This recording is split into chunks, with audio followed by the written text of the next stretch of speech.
Hello பசங்களா, CBSE 2025 maths எக்ஸாம்க்கான 10th ஸ்டாண்டர்டில் unit wise revision நம்ம பார்த்துட்டு இருக்கோம் இல்லையா. ஸோ இன்னைக்கு நம்ம பார்க்க போகிற யூனிட் என்னன்னு பார்த்தீங்கன்னா பாலினாமியல்ஸில் என்னெல்லாம் இம்பார்ட்டன்ட் டாபிக்ஸ் இருக்குது, எந்த மாதிரி கொஸ்டின்ஸ் வரலாம் அப்படிங்கிறத பற்றி தான் நம்ம ஷேர் பண்ண போகிறோம்.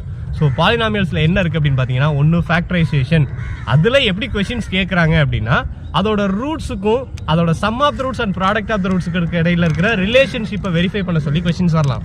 அப்படி இல்லை அப்படின்னா ஒரு குவாட்ராட்டிக் ஈக்குவேஷனை ஃப்ரேம் பண்ண சொல்லி வரலாம். அதாவது சம் ஆஃப் ரூட்ஸும் ப்ராடக்ட் ஆஃப் ரூட்ஸும் கையில் கொடுத்துட்டு ஒரு குவாட்ராட்டிக் ஈக்குவேஷன் நம்மகிட்ட கேட்கலாம். இதை ரெண்டை தாண்டி முக்கியமான பாசிபிலிட்டி கொஸ்டின் என்ன அப்படின்னு பார்த்தீங்கன்னா, ஒரு குவாட்ராட்டிக் ஈக்குவேஷன் கொடுத்துட்டு அதோட சம் ஆஃப் ரூட்ஸையும் ப்ராடக்ட் ஆஃப் ரூட்ஸையும் வச்சு ஒரு கண்டிஷனோட வேல்யூ கேட்கலாம். Alpha by beta plus beta by ஆல்ஃபாவோட வேல்யூ என்ன, alpha squared plus beta squared by alpha பீட்டாவோட வேல்யூஸ் என்ன, இந்த மாதிரி சப்கேசஸ் வச்சு ப்ராப்ளம்ஸ் கேட்கலாம். இதுதான் most important questions in chapter polynomials. So ரொம்ப easiest unit in 10th standard. எந்த கொஸ்டின் கேட்டாலும் ஈஸியாக ஆன்சர் பண்ண முடியும். நல்லா ப்ரிப்பேர் பண்ணிக்கோங்க. தேங்க்யூ.